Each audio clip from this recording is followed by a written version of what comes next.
If you want people to love you, respect you, admire you, appreciate you, adore you, even more importantly, right? Because that's very self-focused. Even more importantly, do you want healthy relationships? Do you want to be a good husband, a good boyfriend, girlfriend, a good friend? And of course, the answer is probably yes to at least one of those things. If that's the case, this is the archetypal pattern you need to know. It is the pattern of giving or wealth transmutation. And by the way, don't forget Christ's formula to become the GOAT, right? The greatest of all time. When the disciples are arguing about who was the greatest, Jesus said, he basically tells them that the greatest giver, that's the greatest, right? The greatest of all time.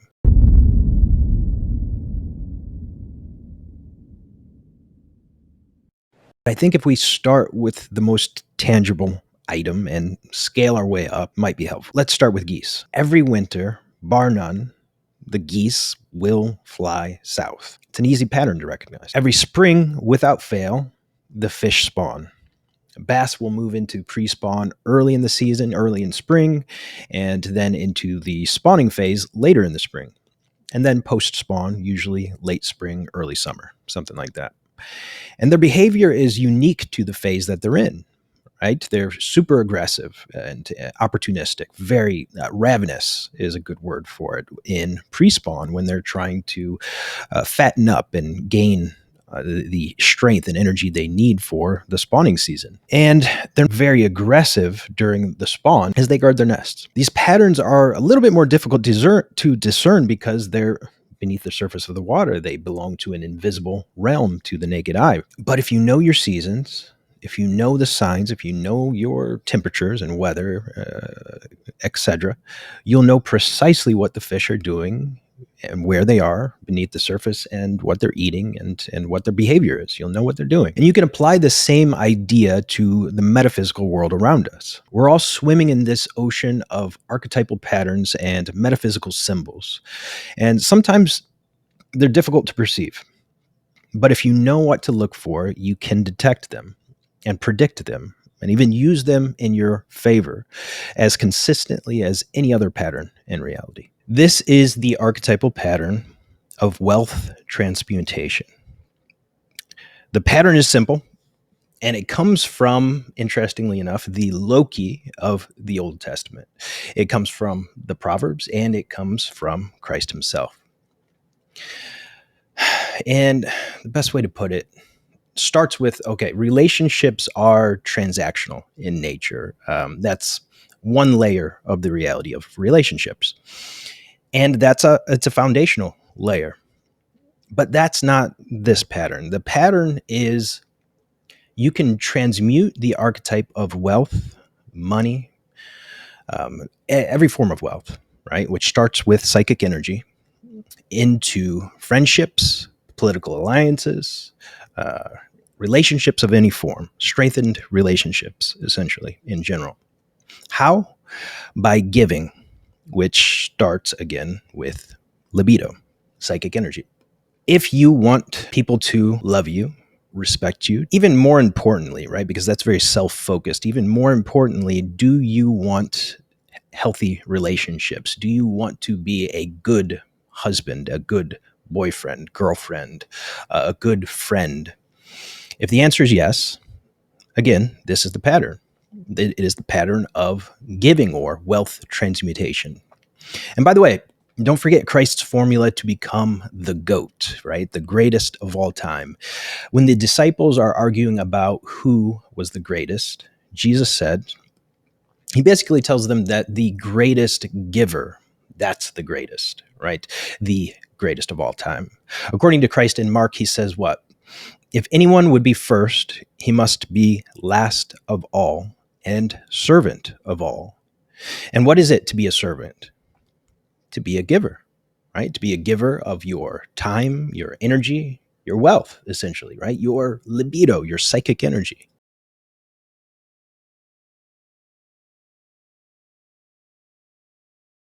Proverbs 17:8 says, a bribe or a present is a magic stone or a charm to its giver, depending on your translation.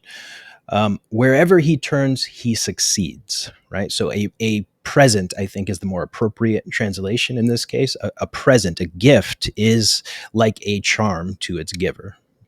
Wherever this person turns, that person is going to succeed. And as Machiavellian as that can sound, especially if you translate it into bribe, um, this is, first off, an archetypal truth we all need to be aware of. And second, it's a truth that we can use to enhance and strengthen our relationships.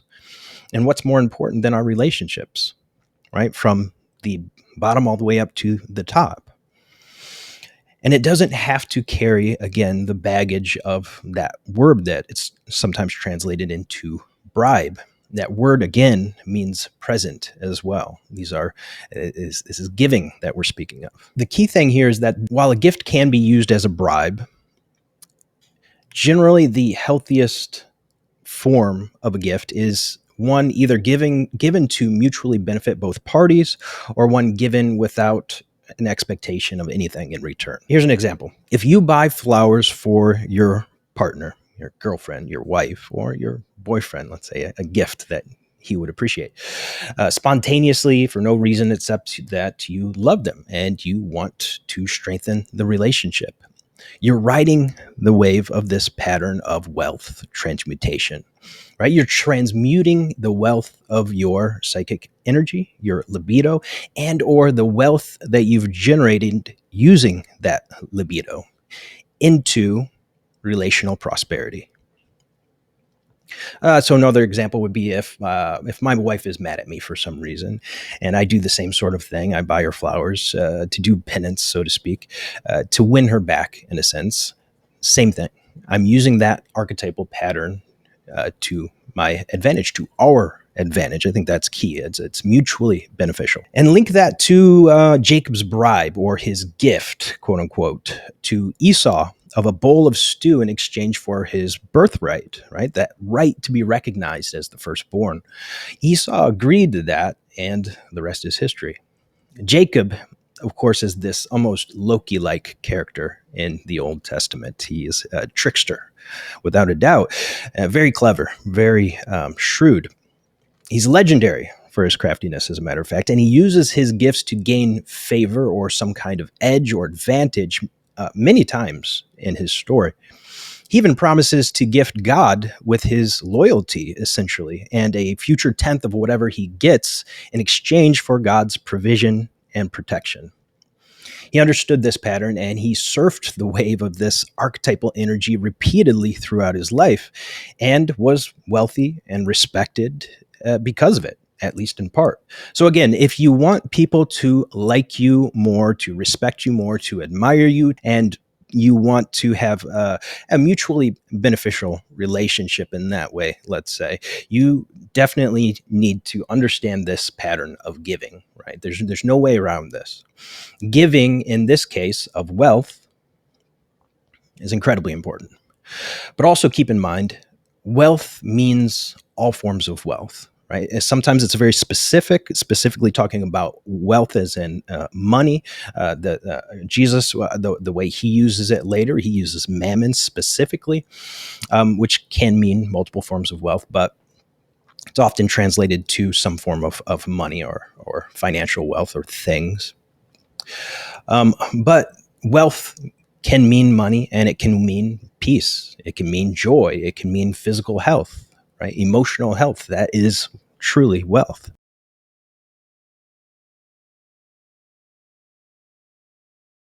So think about it this way. Who are the most adored, respected, admired people in a tribe, a community, or a nation? They're always going to be the ones who give the most or give the best, or at least are perceived to give the most or the best, or at least the thing that is most highly valued by the society. And unfortunately, I think in the West, at least, we value things like money and entertainment more than we probably should. Well, a lot more than we should. We aim our attention and our adoration at celebrities instead of aiming higher. But at least they give their best in their area of expertise, and that's no small thing. Actors give good performances and support great stories. Sports players, they give great performances and give people a model of excellence, competence, discipline, diligent to look up to and emulate. If they didn't give us those things, we wouldn't pay any attention to them, plain and simple. Now, Proverbs, let's go back to Proverbs for a moment. And by the way, Proverbs is truly a gold mine for these archetypal patterns. And there's so many deep psychological and metaphysical archetypal patterns that apply just as much today as they did back then, as they ever did.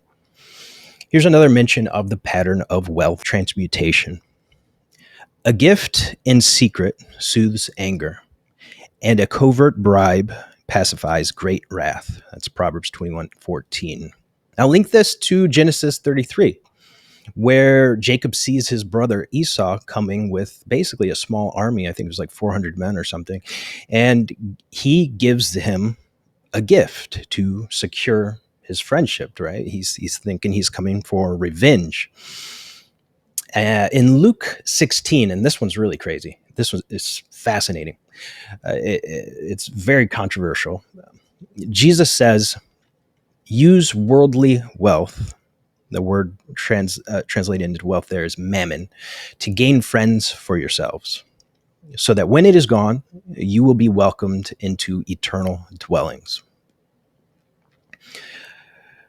So in this case, mammon doesn't just mean money. That Aramaic word means wealth, possessions.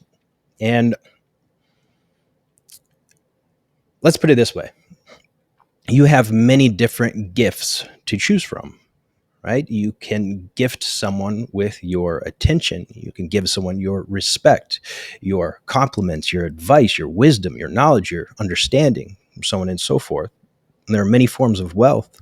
And these forms of wealth that have your libido, your psychic energy at the root of them, they're the beginning of these things.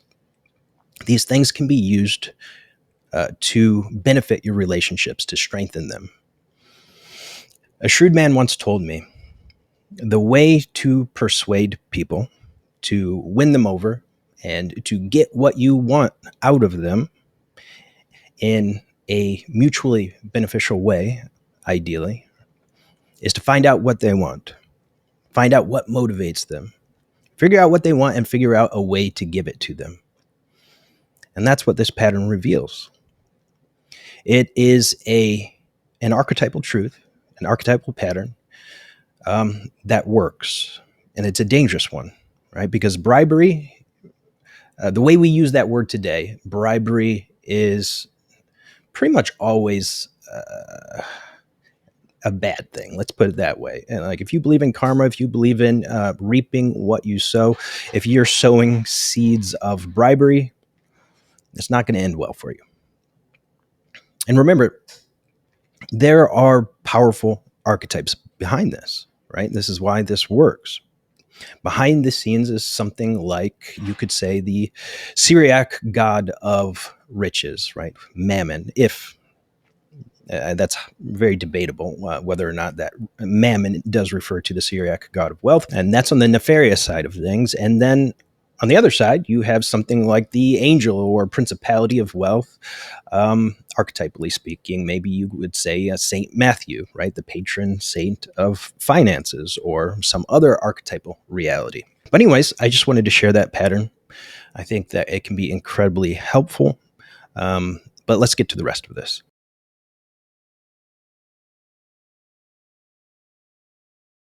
When I tell you that my friend was struck by Cupid's arrow, you know I'm not talking about some physical being in a parallel universe or something, or like materializing like an extraterrestrial into our reality and unloading a bunch of crazy arrows into my friend and making her fall into love. You know I'm talking about one of the many versions of love, right? And in the same way that I can talk about Cupid, or an ancient Greek philosopher can, without the risk of sounding crazy, we should be able to talk about the other archetypal forces and patterns in the world, using the best symbols and visuals and ways of describing these things that we have access to. In Matthew, Jesus said something very interesting.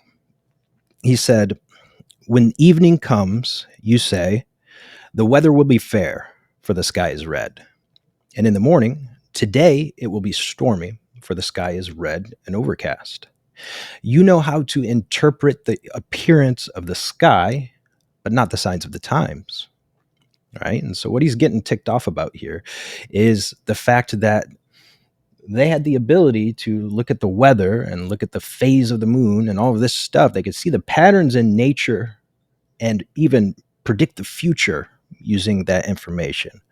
But they weren't able to detect the patterns in the metaphysical world around them. The signs of the times, that word, that Greek word we translate into signs, was the same word that you would use to describe like a miracle or the signs in the heavens, as in an astrological sort of sense. That it was used that way as well. So what he's talking about there is patterns, right? The archetypal patterns, the archetypal forces in the world, in this symbolic world that we live in.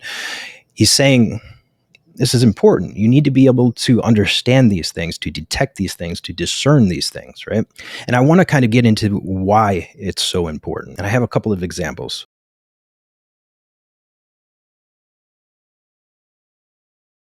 When you're shopping for a new car, right? Let's say you want to buy a Honda Accord, and you've decided you want a new Honda Accord. And so you go to a dealership, you go to dealership after dealership trying to find this Honda Accord.